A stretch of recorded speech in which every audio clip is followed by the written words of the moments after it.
जे शिवसेना प्रमुखांचा कुंचला ज्यांनी फटकारे मारले आणि आपल्या मनगटामध्ये एक चेतना पेटवली, तेच आपलं शस्त्र, त्याची पहिली पूजा केली. आणि नंतर मी आता तुमच्या सगळ्यांची पूजा करतोय, कारण तुम्ही सुद्धा माझी शस्त्र आहात. ही लढाई काही साधी सोपी नाहीये. एका बाजूला सगळे बलाढ्य अब्दाली सारखी माणसं, केंद्राची सत्ता, शासकीय यंत्रणा, म्हणजे तेव्हा जशा स्वाऱ्या यायच्या आणि गावाच्या गावं नेस्तनाबूत करायची, तसं यांनी सुद्धा एक मनसुबा आखला की आता उद्धव ठाकरे आणि शिवसेनेला नेस्तनाबूत करा. पण त्यांना कल्पना नाही की नुसती शिवसेना नाहीये, तर ही वागणूक आहे जी मला बाळासाहेबांनी दिलेली आहे. तुमचं कौतुक कसं करायचं, तुमचे ऋण कसे फेडायचे, या जन्मात तर मी फेडू शकणार नाही. तुमच्या सगळ्यांचं पाठबळ जर माझ्यासोबत राहिलं नाही किंवा नसतं, तर मी आज उभाच राहू शकलो नसतो. सगळं काही ओरबाडून घेतल्यानंतर सुद्धा तुम्ही आणि तुम्हीच आई जगदंबेसारखे माझ्या सोबत उभे राहिलात. त्याच्यामुळे मला या दिल्लीकरांची पर्वा नाहीये, तुमच्या म्हणजे त्यांच्या. एवढ्यात किती पिढ्या यायच्या तेवढे एवढ्यात इथे गाडून त्यांच्या उरावरती मी भगवा फडकून दाखवेन.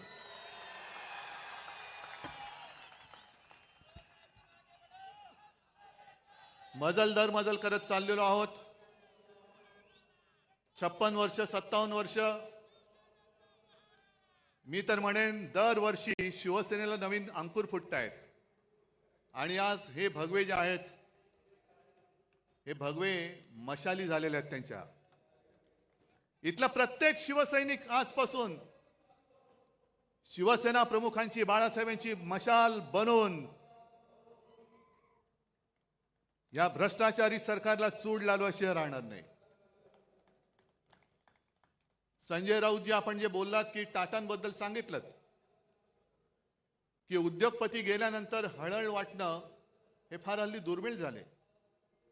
याचं कारण असं आहे की टाटांसारखे उद्योगपती हे अशी विरळे असतात. टाटांनी काय केलं, अनेक गोष्टी त्यांनी दिल्या, पण आपल्या रोजच्या जेवणातली लज्जत वाढवण्यासाठी टाटा नमक दिलं. आणि आत्ताचे जे उद्योगपती आहेत ते अख्खं मिठागर गिळतायत. म्हणून टाटा गेल्याची ह्याचं वाईट वाटतंय, आणि मिठागर गिळणारे जात का नाहीत याचं सुद्धा वाईट वाटतंय. जे जायला पाहिजे ते जात नाहीत, आणि जे जाऊ नयेत अशी लोक जात आहेत. पण एक गोष्ट मला आवर्जून सांगायला पाहिजे, टाटा साहेबांची आठवण मुद्दामून सांगतो, कारण शिवसेना प्रमुख आपल्यातून गेल्यानंतर तसे गेलेले नाही, तिकडे प्रत्येकाच्या हृदयात शिवसेना प्रमुख आहेतच. पण टाटा साहेब घरी आले होते आमच्या कुटुंबियांची भेट घ्यायला. बराच वेळ बसले, गप्पा मारल्या, आणि निघताना मला सांगितलं की उद्धव, एक लक्षात ठेव, तुला आणि मला खूप मोठी परंपरा आणि वारसा लाभलेला आहे. तुला जसा शिवसेना प्रमुखांचा वारसा लाभलाय, तसा मला JRD टाटांचा लाभलेला आहे. आणि JRD नंतर जेव्हा मी काम सांभाळायला सुरुवात केली, त्याने माझ्यावरती हा संपूर्ण कारभार सोपवला. मी कामकाजाला सुरुवात केल्यानंतर बरेच दिवस असं व्हायचं की कोणताही निर्णय घेताना माझ्या मनात यायचं की आज JRD असते तर काय केलं असतं, आणि म्हणे मी निर्णयच घेऊ शकत नव्हतो.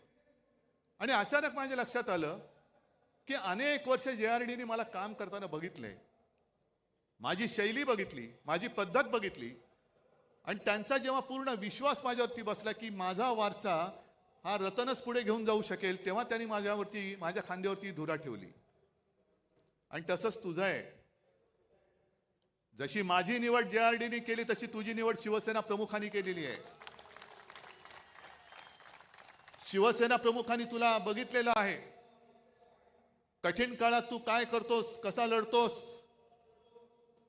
तुझे निर्णय तू कसे घेतोस, हे बघितल्यानंतर जेव्हा त्यांना खात्री पटली की हा माझा वारसा पुढे समर्थपणाने घेऊन जाऊ शकेल, तेव्हाच त्यांनी तुझी निवड केलेली आहे. म्हणून तुला जे ज्या वेळेला योग्य वाटेल तेच तू कर, हेच शिवसेना प्रमुखांना अभिप्रेत आहे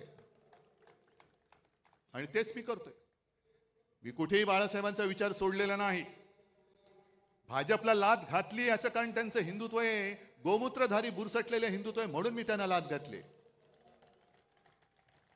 आणि आज या परत लोकशाहीच्या युद्धाला सुरू करताना मी तुम्हाला जाहीर प्रश्न विचारतो, मी घेतलेला निर्णय योग्य आहे का अयोग्य आहे? जे मी त्यांच्याशी लढतोय हे बरोबर आहे का चूक आहे? बरोबर आहे ना? मग जा त्या मिंद्यांना सांगा की तुझा विचार हा बाळासाहेबांचा विचार नाही. आज त्यांनी जी काय एक जाहिरात केलेली आहे, हिंदुत्व आमचा श्वास, मराठी आमचा प्राण, पण पुढच्या दोन ओळी राहिल्या, हिंदुत्व आमचा श्वास, मराठी आमचा प्राण, अदानी आमची जान आणि आम्ही शेठजींचे श्वान.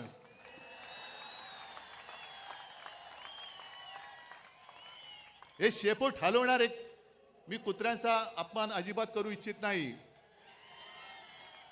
कारण कालच आपण पाहिलं टाटांचा सुद्धा आवडता कुत्रा, तसा मी सुद्धा कुत्र्यावरती प्रेम करतो. मी श्वानप्रेमी आहे. अर्थात समोर तेजस बसलाय, तो म्हणेल बाबा हे काय बोलतोय, पण मी लांडगा प्रेमी नाहीये. लांडग्यावरती प्रेम करणारं एवढं औदार्य माझं नाहीये. हे लांडगेत वाघाचं कातड पांघरण्याचा प्रयत्न करतायत, काय काय उघडं पडते त्यांना माहिती नाहीये, पण चाललंय आपलं. एक लक्षात घ्या की आजची लढाई आपण लढायला जातो आहोत, हे महाभारत आहे. जसं कौरव माजले होते आणि अधर्माच्या बाजूने उभे राहिले होते, 100 होते, पांडव 5 होते. शकुनी मामा कोण आहे तुम्हाला माहितीये?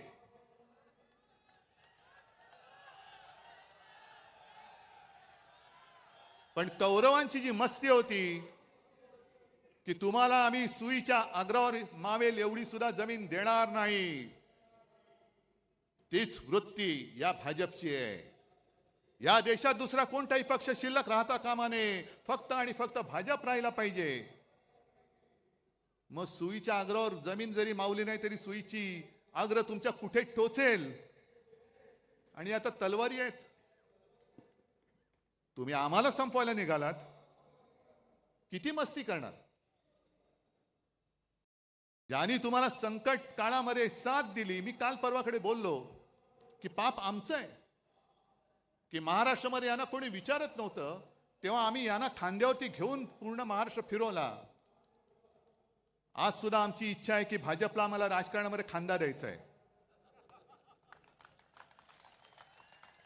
ही वृत्ती संपवावीच लागेल. मी आणि फक्त मीच, दुसरं कोणी नाही, हे नाही चालणार. पण महाभारत मी एवढ्यासाठी म्हणालो की जशी परिस्थिती अर्जुनाची झाली होती, अरे मी कोणाशी लढू? माझे सगळे आप्तसोखे माझ्या समोर आहेत, शस्त्र घेऊन उभे राहिलेले आहेत. ज्यांना मी घरातलं माझं मानलं, ज्यांना मी मोठं केलं, तीच नालायक माणसं आज माझ्यासमोर माझ्यावरती वार करायला चालून येत आहेत. मी कसा लढू? आणि म्हणून कृष्णाला अर्जुनाला गीता सांगावी लागली की शेवटी आपलं कोणी नसतं. आपल्या समोर जो उभा राहत होता आपला शत्रू, आणि आपल्या सोबत राहत होता आपला मित्र. शत्रू समोर उभा आहे, त्याच्याकडे न बघू नकोस, त्याला पहिला तुला ठेचलाच पाहिजे, ठेचावाच लागेल. आणि ही शिकवण आम्हाला छत्रपती शिवाजी महाराजांनी दिली. म्हणजे माझे आजोबा प्रबोधनकार जे नेहमी सांगायचे की कृष्णाने गीता सांगितल्या अर्जुनाला, कारण अर्जुन गर्भगळीत झाला, कसा लढू? मग तेव्हा कृष्णाला त्याला बळ द्यावं लागलं आणि मग अर्जुन उभा राहिला. कृष्णाने गीता सांगितल्या अर्जुनाला, पण अंमलात आणली ती आमच्या छत्रपती शिवाजी महाराजांनी. महाराजांच्या सुद्धा अंगावरती सगळे आप्तसोखीच आले होते, आपलीच लोक आली होती, पण महाराजांनी बघितलं नाही हा कोण आहे. जो स्वराज्यावरती चालून येतो तो माझा शत्रू, त्याला त्याचा शिरच्छेद केलाच पाहिजे. तशीच ही लोक ही आज आपल्या अंगावरती चालून येत आहेत. यांना यांचा राजकारणामध्ये शिरच्छेद केलाच पाहिजे, करावाच लागेल. आणि एवढं मोठं दैवत आपलं छत्रपती शिवाजी महाराज,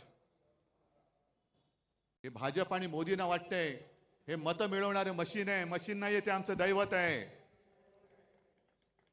अरे आपण जय श्रीराम बोलतो, पण पुराणामध्ये प्रभू रामचंद्र होऊन गेले. आज सुद्धा आपण दसरा, श्रीरामाने रावणाचा वध केला म्हणून आपण तो पाळतो. किती त्यांनी राक्षस मारले, किती दैत्य मारले. त्यांच्याबरोबर प्रभू रामचंद्राबरोबर वानर सेना होती. आणि आपण त्यांना देव मानतोच, आम्ही जय श्रीराम बोलतोच. पण मग आमचे छत्रपती शिवाजी महाराज कोण होते? फार पूर्वी नाही, छत्रपती शिवाजी महाराजांनी सुद्धा त्यावेळेला जे आले होते स्वराज्यावरती चालून, त्यांचा वध केला नसता तर आपण आज नसतोच. आपलं काय झालं असतं कोणालाच माहिती नाहीये. मग जसे प्रभू रामचंद्रांनी तेव्हा दैत्य मारले, राक्षस मारले, तसेच माझ्या शिवाजी महाराजांनी सुद्धा दैत्यच मारले, राक्षस मारले. अफजल खान सुद्धा राक्षसच होता. आणि ज्याप्रमाणे भाजप केवळ मतांसाठी छत्रपती शिवाजी महाराजांचा पुतळा उभारला म्हणजे मतं मिळवलीत. पण नालायकानो, तुम्ही पुतळा उभारण्यामध्ये सुद्धा पैसा खाल्लात. 8 महिन्याच्या आत तो पुतळा कोसळून पडतो आणि आम्ही त्याच्याहून मोठा पुतळा बांधू म्हणजे काय? पुन्हा कॉन्ट्रॅक्टरच्या खिशामध्ये आम्ही पैसे घालू. मी महाराजांचे पुतळे नुसते नाही उभारत, त्याची पूजा करतो. आणि आज मी तुम्हाला वचन देतोय, आपलं सरकार आल्यानंतर प्रत्येक जिल्ह्यामध्ये मी छत्रपती शिवाजी महाराजांचं मंदिर बांधल्याशिवाय राहणार नाही. ते आमचं दैवत आहे. होय, आम्ही आमच्या देवारामध्ये सुद्धा छत्रपती शिवरायाची पूजा करणार.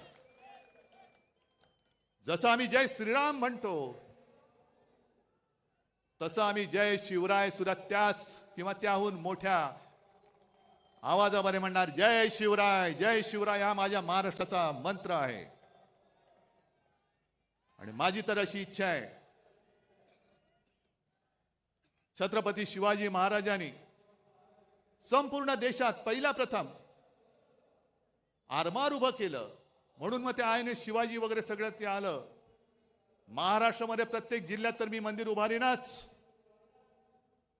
पण आपल्या देशामध्ये सगळ्या राज्यामध्ये छत्रपती शिवाजी महाराजांचं मंदिर उभारलं गेलं पाहिजे. प्रत्येक राज्यामध्ये उभारलं गेलं पाहिजे. आणि मंदिर केवळ मंत्रोच्चारासाठी नाही, तर त्यांच्या आयुष्यातले जे काही प्रसंग आहेत, ज्याला पुरावे आहेत, हे सगळे प्रसंग त्या मंदिरात आणि मंदिराच्या आजूबाजूला शिवचरित्राच्या निमित्ताने किंवा त्या दृष्टीने हे कोरले जातील किंवा दाखवले जातील. नाहीतर छत्रपती शिवाजी महाराजांची जयंती आली, राज्याभिषेक दिन आला की पुतळा साफसूफ करायचा, त्याला हार घालायचा, छत्रपती शिवाजी महाराज की जय बोलायचं. हे एवढ्या पुरतं आमचं दैवत नाही. आमचं दैवत खूप मोठं आहे.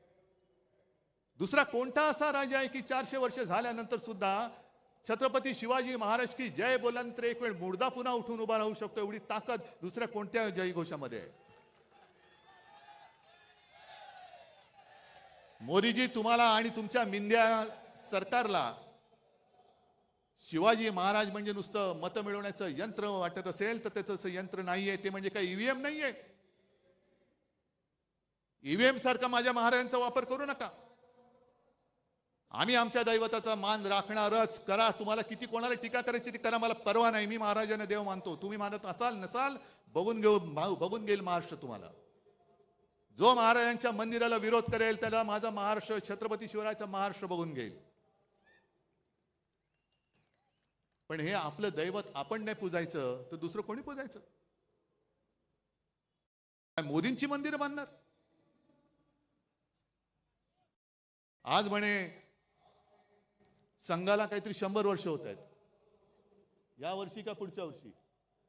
मला आदर आहे, भागवतांबद्दल आदर आहे, संघाबद्दल आदर आहे, संघाच्या कार्यकर्त्यांबद्दल आदर आहे. फक्त ते जे काय करतात त्याच्याबद्दल आदर नाहीये. याचं कारण मला भागवतजींना विचारायचं आहे की तुम्ही ज्या काही गोष्टी सांगता आहात त्या कोणासाठी सांगतात? पण त्यांनी मध्ये सांगितलं की हिंदूंनो आता स्वसंरक्षणासाठी एकत्र या.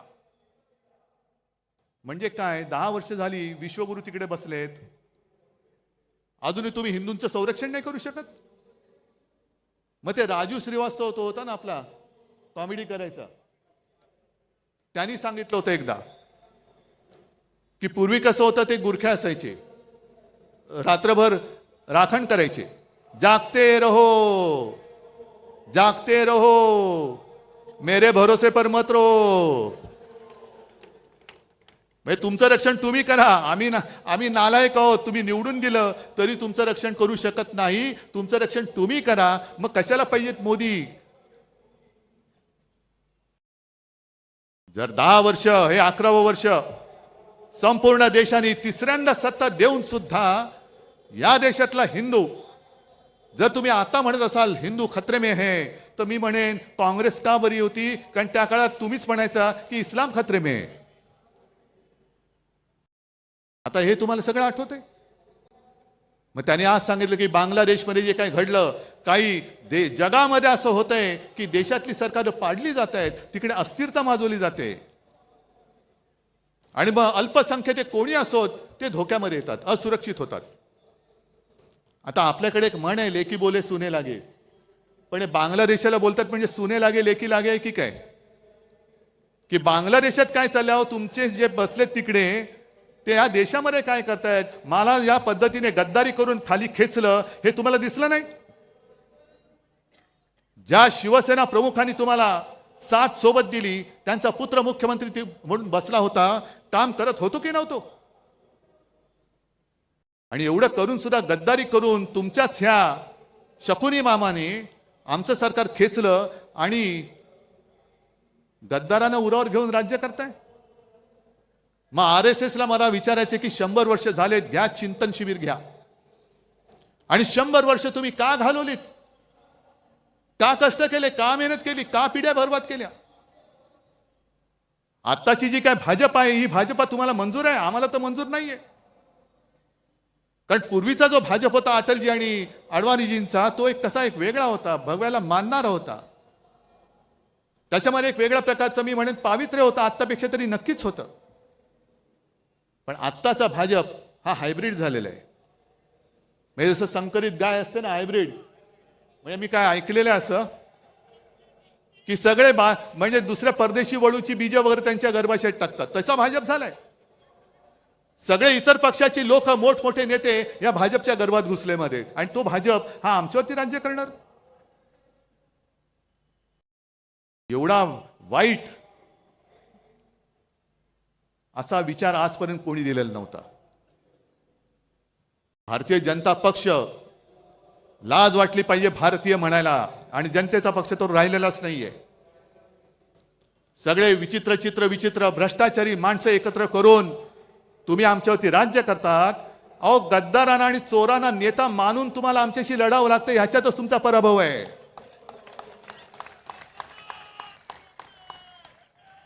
चोरांना डोक्यावर बसवत आहे, गद्दारांना डोक्यावर बसवत आहे, आणि किती खाताय, किती भ्रष्टाचार करताय. बरं, हिंदुत्व म्हणजे नेमकं आहे तरी काय? मी हा प्रश्न तुम्हाला प्रत्येक दसरा मेळाव्यामध्ये विचारणार आहे. मरे गाईला राज्यमातेचा दर्जा दिला, चांगली गोष्ट आहे. एक देशी प्रजाती म्हणून गाई वाचवलीच पाहिजे. आपली जी देशी गाय आहे ती एक प्राणी म्हणून, प्रजाती म्हणून ती वाचवलीच पाहिजे. पण मला आता प्रश्न असा पडलाय की गाय ही राज्यमाता झाली असेल, मराठी अभिजात भाषा झाली, मग राज्याची राज्यभाषा कोणती? कारण राज्यमाता गाय. मग गायीचं हंबरणं ही आपली राज्यभाषा होणार का? आणि गायीचं हंबरणं ही जर का राज्यभाषा असेल, तर कवळ्या मुलींवरती जे काय अत्याचार होत आहेत ते तो हंबरडा तुमच्या कानावरती का पडत नाही? हा माझा पुढचा प्रश्न आहे. महिलांवरती जे अत्याचार होत आहेत, गोरगरीब जे त्रासलेले आहेत, हा हंबरडा हा तुमच्या कानावरती जात नसेल तर कशाला गायीला राज्यमाता मानताय? पहिला आईला वाचवा, मग गाईला वाचवा, हे आमचं हिंदुत्व आहे. पण केवळ महागाई तुम्ही रोखू शकत नाही म्हणून गाईच्या आड लपणार असाल तर तुमचा हा भाकडपणा आम्हाला मंजूर नाहीये. काय अशी लोक एकदम मध्ये सुपटतात, गोरक्षक. गेल्या काही दिवसांपूर्वी त्या मला वाटतं हरियाणा का कुठल्या एका राज्यात एका 22-23 वर्षाच्या कवळ्या मुलाचा पाठलाग करून गोळ्या घालून खून केला. का? तो कवळा मुलगा त्याच्या मित्रांसोबत फिरायला रात्री फिरत होता. हे तथाकथित गोरक्षक यांनी त्यांचा पाठलाग केला. त्याला काय वाटलं, त्यांनी पण गाडी पळवली, ह्यांनी पण गाडी पळवली. मग ती गाडी अडवली गेली आणि उतरून त्याला खाड खाड गोळ्या घालून त्याला मारला. याचं कारण संशय असा होता की तो गाडीतून गोमांस घेऊन जातोय, गोमांसाची तस्करी करतोय.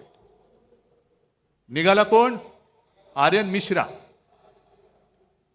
काय कुठे बातमी आली दुसऱ्या दिवशी? नाही, कारण मारला गेला हिंदू. पण हाच जर का आर्यन खान असता, आणखीन कोणतरी आर्यन शेख असता तर काय आगडो मुसळला असता. हिंदुत्व खतरे में, हिंदुत्व खतरे में. जर गोमांसाची तस्करी केली म्हणून तुम्ही आर्यन मिश्राला मारला असाल तर मग किरण रिजिजू जे बोलले स्वतः की मी गोमांस खातो, बीफ खातो, काय माझं वाकडं करायचं तर करा, काय केलं का त्यांना काय तुम्ही करत नाही, गोळ्या घाला, असं माझं म्हणणं नाहीये. पण हा दुतोंडीपणा का करतात? कवळी कवळी मुलं तुम्ही मारतात, गोळ्या घालून मारता, आणि जे बीफ खातो तुम्हाला काय उकडायचं ते उकडा म्हणणारे त्यांना मोदीजी तुम्ही तुमच्या कॅबिनेटमध्ये बाजूला मांडी लावून बसवता. हे हिंदुत्व मला मान्य नाही, हे थोतांड मला मान्य नाहीये. आणि म्हणून मी लढतो यात बेगडे हिंदुत्ववाद्यांशी. नव हिंदुत्ववादी जे म्हणतात बेगडे हिंदुत्ववादी, म्हणून मी लढतोय त्यांच्याशी. एक तर संपूर्णपणे तुम्ही देशाची विल्हेवाट लावलेली आहात. हिंदू मुसलमान असा तर झगडा लावलेलाच आहात. हिंदूंमध्ये पुन्हा भेदभाव करतायत. महाराष्ट्रामध्ये आल्यानंतर हिंदूमध्ये पुन्हा मराठी अमराठी करताय. मराठी माणसामध्ये पुन्हा जातीपातीमध्ये भांडणं लावतायत. याला आरक्षण देऊ, त्याला आरक्षण देऊ. अहो, तुमच्यात जर का धमक असेल तर आजपर्यंत तुम्ही आरक्षण देऊन दाखवायला पाहिजे होतं. मग ते मराठ्यांचं आरक्षण असेल, धनगरांचं आरक्षण असेल, ओबीसींचं आरक्षण कायम ठेवण्याचा प्रश्न असेल, आदिवासींचं आरक्षण कायम ठेवण्याचा प्रश्न असेल, हे आजपर्यंत तुम्ही करून का दाखवलं नाहीत?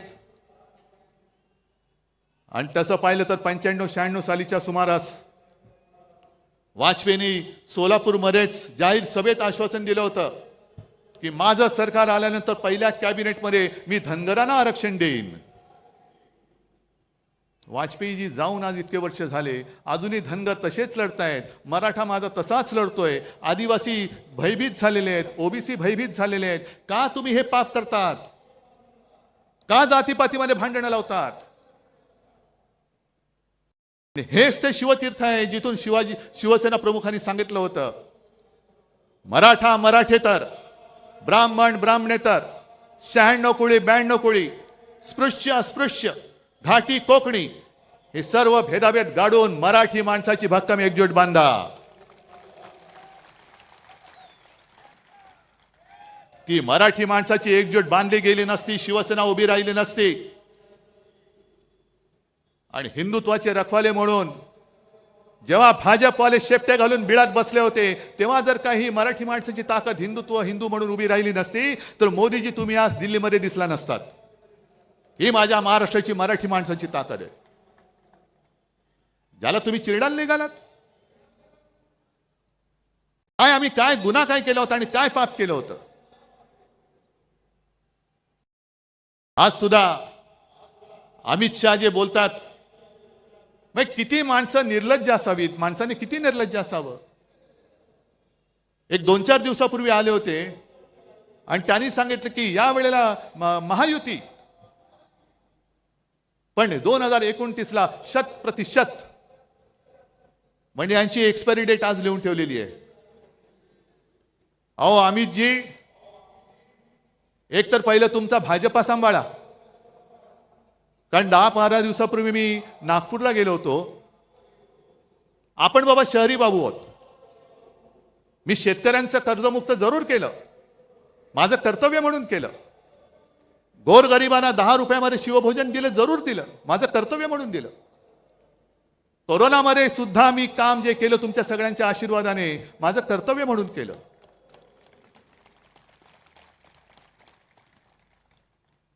पण नागपूरला मी गेलो, मी तुम्हाला का म्हटलं की मी शहरी बाबू आहेच, मला शेतीतलं कळत नाही, पण शेतकऱ्याचे अश्रू मला दिसतात जे तुम्हाला दिसत नाहीत. नागपूरमध्ये गेल्यानंतर मला तिथल्या लोकांनी सांगितलं की उद्धवजी हालत फार वाईट आहे. सोयाबीनला भाव नाही, कापसाला भाव नाही, गेल्या वर्षीचा पीक विमा अजून मिळालेला नाहीये, बँका कर्ज देत नाहीयेत, आणि त्याच्यामध्ये काय काय वेळेला नैसर्गिक आपत्ती येते. संत्र्यावरती म्हणतो एक डिंक्या रोग येतो. म्हटलं डिंक्या रोग म्हणजे काय? नाही, तो खोडावरती येतो किडा, खोड किडा, आणि तो खोड पकडून टाकतो. आणि दुसरा गुलाबावर आपलं कापसावरती येतो, कापसाच्या बोंडावरती येते ती गुलाबी अळी. आता ती अळी जॅकेट घालते की नाही मला माहित नाही, पण तिला गुलाबी बोंड अळी असं म्हणतात. अमित शहाजी, तुमच्या भाजपच्या झाडाला दाढीवाला खोडकिडा लागलाय आणि तुमच्या बोंडावरती गुलाबी जॅकेटवाली अळी पडली, ती बघा.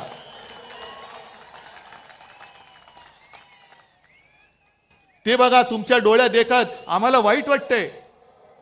अरे एकेकाळचा आमचा मित्र असा डोळ्या देखत कुरतडला जातोय, पोखरला जातोय,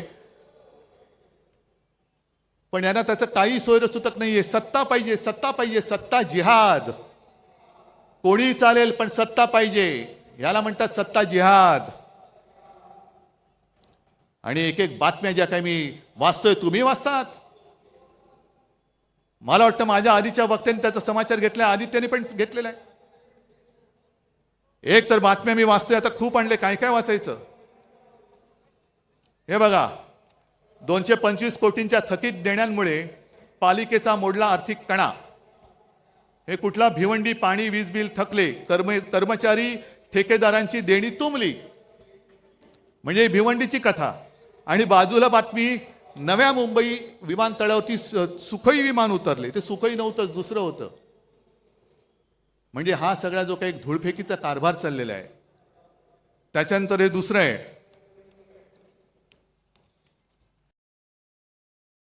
बघा, हे ठाण्याचं आहे. हजारो कोटींची खैरात करूनही ठाणे पालिकेची झोळी फाटकी. कोणाच्या खिशात गेले पैसे? मिंद्याच्या. त्याच्यानंतर आपल्याला या गोष्टी कळत नाही. नुकताच एक बातमी आणखीन एक आलेली की राज्यातल्या गावठाणा बाहेरील ज्या जागा आहेत त्याच्यावरचा अकृषी कर हा पूर्णपणे माफ केला. काय मोठा उदारी आहे. अहो, पण मुळामध्ये गावठाणामध्ये अकृषी कर नव्हताच. गावठाणा शब्द वापरल्यामुळे आपल्याला असं वाटतं कुठेतरी खेडोपाडी हा कर होता आणि तो रद्द केला. तसा नाही. हा कर रद्द झाला, तो आपल्या शहरांमधला झालेला आहे. शहरामधला कर, इकडे मोठमोठे उभे राहतात टॉवर्स, हे कोण बांधतंय? हजारो कोटींचा महसूल बुडवून तुम्ही तुमच्या मित्रांसाठी हा कृषी दर कर रद्द केलेला आहात. थोडे दिवस थांबा जरा, 1-2 महिने थांबा, आमचं सरकार येतंय. आणि ही जी काय तुमची मस्ती आहे ना, 11 दिवसात तब्बल 1600 शासन निर्णय जारी. यातले अनेक निर्णय आम्ही रद्द केल्याशिवाय राहणार नाही. जे जे माझ्या राज्याच्या मुळावरती येणारे निर्णय आहेत, जे जे तुमच्या विकासकांचे, बिल्डरचे, मित्रांचे झोळ्या भरणारे निर्णय आहेत, ते आम्ही रद्द करूच. तुमच्यावरती पण गुन्हे दाखल करू. पण मी सगळ्या अधिकाऱ्यांना सांगतोय, तुम्ही या पापात सहभागी होऊ नका, नाही तर तुम्हाला सुद्धा तुरुंगात आम्ही टाकल्याशिवाय राहणार नाही. मुंबई महापालिकेची सुद्धा हालत एवढी वाईट केलेली आहे. साधारणतः 90,000 कोटीचं आपलं ज्याला एफडी म्हणतो, ते एफडी यांनी तोडल्या. आणि माझी जी माहिती मिळाली आहे की साधारणतः 40,000 कोटी रुपये फक्त शिल्लक राहिलेत. बाकीचे उडवून टाकले. आणि 40,000 कोटी का? तर ते तोडता येत नाही म्हणून पगारासाठी ठेवावे लागतात, इतर देणी देण्यासाठी असतात. म्हणजे आपली मुंबई महापालिका ही एवढी श्रीमंत, ही श्रीमंत मुंबई, माझी मुंबईकर हा माझा श्रीमंतच आहे, मनाने श्रीमंत आहे. 90,000 कोटी यांनी उडवून टाकले आणि विकास कामं एवढी काढली, जवळपास 2.5-3 लाख कोटीचे वर्क ऑर्डर यांनी देऊन टाकलेले आहेत. कोणाला दिल्यात? कसली विकास कामं? रस्त्यामध्ये सुद्धा कोणी खडी टाकली, कोणी सिमेंट टाकलं, याचा सुद्धा आम्ही चौकशी करणार आहोत. आणि मी तुमच्या सगळ्यांच्या साक्षीने मुंबई महापालिका आयुक्तांना आवाहन करतोय, हा माझ्या मुंबईकराचा पैसा आहे. हे 3 लाख कोटी तुम्ही कोणाच्या उरावरती, कोणाच्या सांगण्याने टाकले, ते सगळे त्या कॉन्ट्रॅक्टर सकट कोणत्या कामासाठी सकट टाकले ते आम्हाला त्याची यादी पाहिजे. आमचं सरकार आल्यानंतर आम्ही घेऊच, पण तुमच्यामध्ये जी काही एक आम्ही सुद्धा जी शपथ घेतो, तुम्ही पण घेता ना शपथ. मग 3 लाख कोटी तुम्ही असे माझ्या महाराष्ट्राचे उधळून टाकले. राज्य सरकारने सुद्धा कर्ज घेण्याची जी एक मुदत असते दर महिन्यामध्ये, माझी माहिती अशी आहे, अंबादास तुम्ही चौकशी करा, त्यांनी फ्रंट लोडिंग हा एक शब्द आहे. म्हणजे काय की उद्या जे घेणार असू ते आज घ्या. डिसेंबरची कर्ज घेण्याची मुदत ही आज वापरलेली आहे, आज वापरले. म्हणजे तुम्ही कर्ज काढून फटाके फोडताय आणि माझ्या सर्वसामान्य लोकांना गुंगवून टाकताय की बघ आम्ही दिवाळी साजरी करतोय. अरे पण कर्ज काढलंयस. म्हणजे पूर्वी जसे इतिहासामध्ये असे दाखले आहेत की आपला प्रतिस्पर्धी जिंकतोय म्हटल्यानंतर आता आपण वाचणं शक्य नाही, हार नक्की आहे, तर आपणच आपलं शहर जाळून टाकायचं. विध्वंस म्हणजे शत्रू आलाच, प्रतिपक्ष आलाच. होय, आम्ही तुमचे शत्रू आहोतच. जे जे महाराष्ट्र लुटतात त्यांचे आम्ही शत्रू आहोतच. तर त्यांच्या हाती काही पडू नये, सगळं खाऊन फस्त करायचं. मग आले की यांचा ठणठण गोपाळ. एकूण जी भयानक परिस्थिती जी मगाशी आदित्यने सांगितली तुम्हालाही माहिती आहे, धारावीच्या माध्यमातून अख्खी मुंबई लुटतायत. काय नाही दिलंय अदानीला? चंद्रपूरची शाळा दिली, तिथल्या खाणी दिल्या, विमानतळं दिली, बंदरं दिली, धारावीची झोपडपट्टी दिली, इथली वांद्रे रेक्लेमेशनची जागा दिली. त्या पलीकडे मुंबईमध्ये आणखीन मिठागरं, Kurla Mother Dairy, Dahisar check नाका, मुलुंड चेक नाका, सगळ्या जागा. जसं संजय तुम्ही बोललात, सब भूमी अदानी की. कशासाठी मग आम्ही जगायचं? का आम्ही संयुक्त महाराष्ट्राचा लढा देऊन मुंबई मिळवली? रक्त सांडून मिळवलेली मुंबई आहे. अदानीने आम्हाला बक्षीस दिलेली मुंबई नाहीये. आज जे आम्ही द्वेषाने लढतो आहोत, अनेक लोक मला विचारतात, अहो उद्धवजी तुम्हाला काय प्रॉब्लेम आहे, तुम्ही का नाही जात? म्हटलं का जाऊ, कसा जाऊ? अरे ज्या घराण्यामध्ये माझ्या आजोबांनी संयुक्त महाराष्ट्रासाठी लढा दिला, त्यावेळी ते पहिल्या 5 मधले नेते होते, माझ्या वडिलांनी दिला, माझ्या काकांनी दिला, त्या घराण्यातला मुलगा मुंबई माझ्या डोळ्यात विकली जात असताना शेपूट घालून किंवा पैसे घेऊन मी गप्प बसू शकतो? म्हणून मी लढतोय. माझ्यासाठी मी नाही लढत, मी मुंबईसाठी लढतोय, मी महाराष्ट्रासाठी लढतोय. जे दिसतंय ते पाहवत नाहीये आणि सगळेच त्यांना सामील होणार असतील तरी देखील मी लढेन. जोपर्यंत तुम्ही माझ्या सोबत आहात तोपर्यंत मी लढेन. आणि मोदीजी तुम्ही जे बोलला होतात लोकसभेच्या वेळेला, जे फेक नॅरेटिव्ह सांगत होतात, पण तुम्ही जे बोलला होता ते रेकॉर्ड आहे कि ये लोग आपका मंगलसूत्र खींच लेंगे, ये आपके घर की टोटी निकालेंगे. घरातले नळ काढणार, मंगलसूत्र काढणार आणि कोणाला देणार? जिनके ज्यादा बच्चे हैं उनको आपका मंगलसूत्र दे देंगे. मग मी त्याच भाजपला आणि मिंध्यांना विचारतोय, मग तुम्ही काय संपूर्ण महाराष्ट्र लुटून माझ्या महाराष्ट्रातल्या महिलांचं मंगळसूत्र अदानीला देणार आहात की अदानीचं मंगळसूत्र माझ्या महाराष्ट्राच्या गळ्यात बांधणार आहात? आम्ही अदानीचं मंगळसूत्र बांधणार नाही. अदानीच्या हातात मी माझ्या माता भगिनींचं मंगळसूत्र अजिबात देणार नाही. अदानी कोणी माझे शत्रू नाही आहेत, पण निविदेच्या बाहेरचे अनियमित मुद्दे आता त्याच्यामध्ये टाकून अदानींच्या हातामध्ये सगळा महाराष्ट्र आणि मुंबई देणार असाल तर आमचं सरकार आल्यानंतर आम्ही पहिलं धारावीचं टेंडर रद्द केल्याशिवाय राहणार नाही. आज मी जाहीर करून टाकतो. धारावीकरांना हाकलून द्यायचं, धारावीकरांना उचलून मिठागरात टाकायचं, लांब लांब फेकून द्यायचं. मग आमचं सरकार आल्यानंतर मी धारावीमध्ये माझ्या पोलिसांना जागा देईन, गिरणी कामगारांना जागा देईन. जे मराठी माणसं तुम्ही मुंबईतनं तडीपार करताय त्या सगळ्या मराठी माणसांना मी धारावीत आणेन. आणि वांद्रे सरकारी कर्मचाऱ्यांची जी वसाहत आहे, मी मुख्यमंत्री असताना शेवटच्या कॅबिनेटमध्ये मी निर्णय घेतला होता की माझ्या सरकारी कर्मचाऱ्यांनी जिथल्या तिथे घर मी देईन. ह्याने सरकार बदलल्यानंतर निर्णय बदलला. संपूर्ण जागा त्यांनी कोर्टाला देऊन टाकली. कोर्टाला जागा द्यायला आमची ना नाही, आम्ही त्यावेळेला कोर्टाला जागा देत होतो, कोर्ट सुद्धा त्याला मान्य होत होतं. पण त्या सगळ्या सरकारी कर्मचाऱ्यांना सांगतोय की घाबरू नका, सगळे एकजुटीने जर का सोबत राहिला तर हे सरकार आपण आपलं आणूच. आणि जो निर्णय मी माझ्या मंत्रिमंडळात घेतला होता की सरकारी कर्मचाऱ्यांनी जिथले तिथे घर आणि कोर्टाला सुद्धा तिकडे बाजूला जागा, ही माझं सरकार आपलं सरकार आल्यानंतर मी केल्याशिवाय राहणार नाही. का नाही करायचं हे? नाहीतर मग शेवटी कशाला नावं घ्यायची, कशाला छत्रपती शिवाजी महाराजांची मंदिरं बांधायची? मंदिर एवढ्यासाठीच बांधायचं की आता जे महिलांवरती अत्याचार चाललेले आहेत आणि हे लगेच कोण देवा भाऊ हा भाऊ, अरे काय इतर वेळेला सगळं खाऊ. पण जसं त्या ठाण्यामध्येच ना, ठाणे जिल्हा ना, तो शिंदेला गोळी घातली, शिंदेला गोळ्या घातल्या ना, शिंदेला गोळ्या घालायलाच पाहिजे होत्या. आणि आनंद दिघे असते आज तर त्यांनी सुद्धा शिंदेला या पापाबद्दल गोळी घातलीच असती. आनंद दिघेने पहिली शिंदेला गोळी घातली असती की असा हा नराधम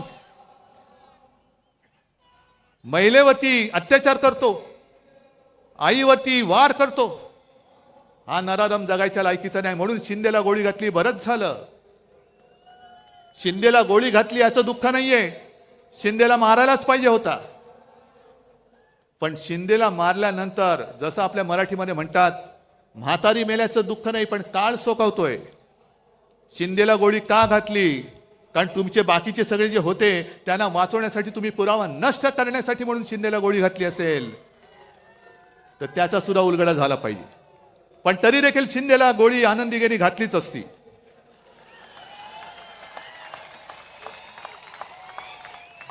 असे हे महिलांवरती अत्याचार करणारे शिंदे जगायच्या लायकीचेच नाहीयेत.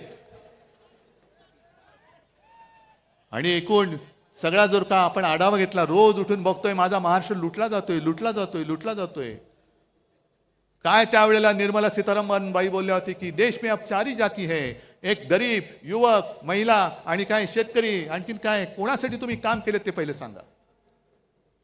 आज संपूर्ण राज्याची तिजोरी खाली केली, महापालिकेची तिजोरी खाली केली, पण एक तरी माणूस मला दाखवा तुमच्या मित्रांखेरीज की जो समाधानी आहे. आज तुम्ही समाधानी? आणि म्हणून ही निवडणूक केवळ उद्धव ठाकरेची नाहीये. जे चंद्रचूड बोलले की मला निवृत्तीनंतर इतिहासात माझी काय म्हणून दखल घेतली जाईल, चंद्रचूड साहेब अजूनही वेळ गेलेली नाही.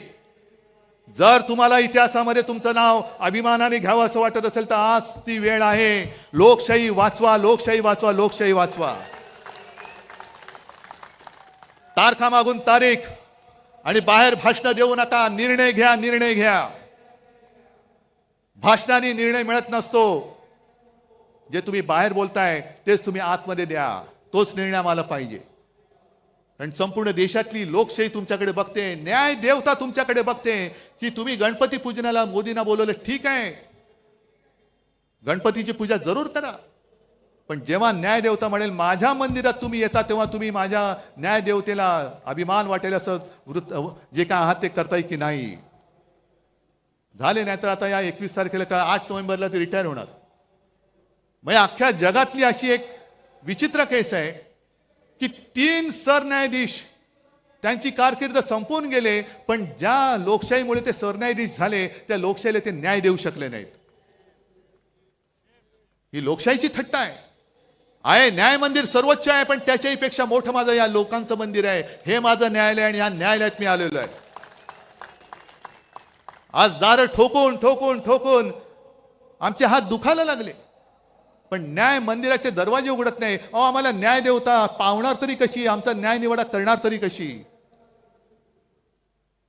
न्याय देवतेच्या डोळ्यावरची पट्टी असते, तिला समोरचं कोण लहान आहे का मोठा आहे हा फरक नसतो. ती आक्रोश तिच्या कानावरती पडत असतो. पण एखादा धृतराष्ट्रासारखा जर का तिकडे बसला आणि समोर लोकशाही रूपी द्रौपदीचं वस्त्रण होताना सुद्धा माझं पुढे काय होणार ह्याची चिंता करत असेल तर मग मी म्हणेन तुम्ही रिटायर झाल्यानंतरच मी तुमच्याबद्दल बोलेन. आता बोललो तर तुम्ही इतर वेळेला तारीख पे तारीख, पण आता काय बोललो तर मी घरी पोहोचेपर्यंत तुमचा हातोडा पडेल डोक्यामध्ये. पण ही लढाई जे मी तुम्हाला म्हटलं ही केवळ माझ्यासाठी नाही, तर महाराष्ट्राची ओळख सांगणारी लढाई, महाराष्ट्राची ओळख ठरवणारी लढाई आहे. आणि म्हणून जे महाराष्ट्राचं वर्णन आहे हे वर्णन आपण जे म्हणतो ना, मुद्दामून मी लिहूनच आणले. मंगल देशा पवित्र देशा, राकट देशा कणखर देशा, दगडांच्या देशा नाजूक देशा, कोमल देशा फुलांच्याही देशा, अंजन कांचन करवंदीच्या काटेरी देशा, बकुल फुलांच्या प्राजक्तीच्या दळदारी देशा. ह्या दरिद्रांच्या देशा नाही, दळभद्रांच्या देशा नाही, दळदारीच्या देशा, भावभक्तीच्या देशा आणि बुद्धीच्या देशा, शाहिरांच्या देशा, करत्या मर्दांच्या देशा. हे वर्णन आपल्याला कायम ठेवायचं आहे की गद्दारांच्या, लाचारांच्या, भ्रष्टाचारांच्या देशा असं करायचंय. भ्रष्टाचार एवढा प्रचंड झालेला आहे की मध्ये मी ऐकलं की 70,000 कोटीचा भ्रष्टाचार करणारे सुद्धा लाजून बाहेर पडतायत. त्यांना सुद्धा लाज वाटायला लागली की अरे एवढे मोठे आहेत, माझा 70,000 कोटीचा घोटाळा काहीच नाही, यांच्यातनं बाहेर पडलेलं बरं, अशी बातमी आहे. पण हे सगळं त्यांना लख लाभो हे आपण नाही सहन करून चालणार. जीवात जीव असेपर्यंत मी माझा महाराष्ट्र लुटायला देणार नाही. शेवटचा श्वास असेपर्यंत मी माझा महाराष्ट्र मोदी शहांचा होऊ देणार नाही. हा शाहू फुले आंबेडकरांचा महाराष्ट्र मी मोदी शाह अदानींचा महाराष्ट्र होऊ देणार नाही. हा शाहू फुले आंबेडकरांचा आणि छत्रपती शिवाजी महाराजांचा महाराष्ट्र आहे, तो मोदी शहांच्या हातात मी जाऊ देणार नाही. आणि म्हणून मी एक सहज आठवण म्हणून याच व्यासपीठावरती एक शपथ घेतली होती. आहे का रे?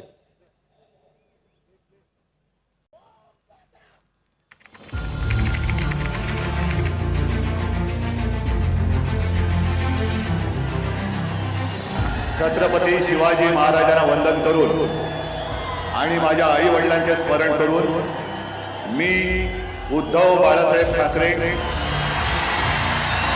ईश्वर साक्ष शपथ घेतो की कायद्याद्वारे स्थापित झाले आहे अशा भारतीय संविधानाबद्दल मी खरी श्रद्धा व निष्ठा बाळगेन. मी भारताची सार्वभौमता व एकात्मता उन्नत राखीन.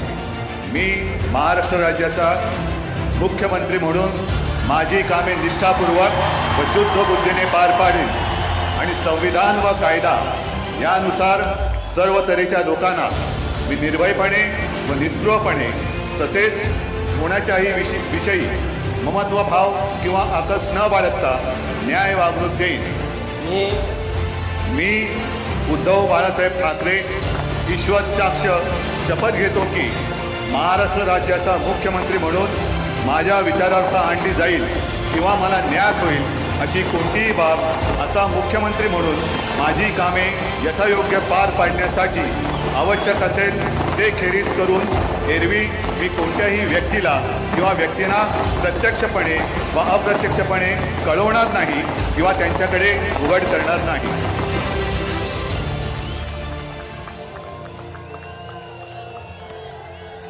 ही मी शपथ घेतली होती तुमच्या सगळ्यांच्या साक्षीने, आणि जशी शपथ घेतली होती तसा वागलो की नाही वागलो? आज तर माझ्याकडे काही नाहीये, पक्ष नाही, चिन्ह नाही. अगदी निर्लज्जपणाने वडील सुद्धा चोरलेत, कारण स्वतःमध्ये धमक नाही. पण आज काही नसताना तुम्हाला सोबत घेऊन मी शपथ घेतोय, तुम्ही सुद्धा माझ्यावर शपथ घ्या. आहे तयारी? ठीक आहे, मग घ्या शपथ. मी एक स्वाभिमानी महाराष्ट्र प्रेमी म्हणून शपथ घेतो की 106 हुतात्म्यांच्या बलिदानातून मिळालेला महाराष्ट्र मी लुटारू आणि दरोडेखोरांच्या हाती जाऊ देणार नाही. मी शपथ घेतो की छत्रपती शिवराय व हिंदू हृदय सम्राट शिवसेना प्रमुख बाळासाहेब ठाकरे यांनी मराठी माणसांची भक्कम एकजूट उभी केली ती मी अभेद्य ठेवेन. मी शपथ घेतो की महाराष्ट्रात अंधकार घडवणाऱ्या दिल्लीतील शहाण्यांना रोखण्यासाठी मी हिंदू हृदय सम्राट शिवसेना प्रमुख बाळासाहेब ठाकरे यांची मशाल बनून लढत राहीन. मी शपथ घेतो की हिंदू हृदय सम्राट शिवसेना प्रमुख बाळासाहेब ठाकरे यांना अभिप्रेत असलेली शिवशाही महाराष्ट्रात आणण्यासाठी मी हीच मशाल धगधगत ठेवेन. जय हिंद, जय महाराष्ट्र.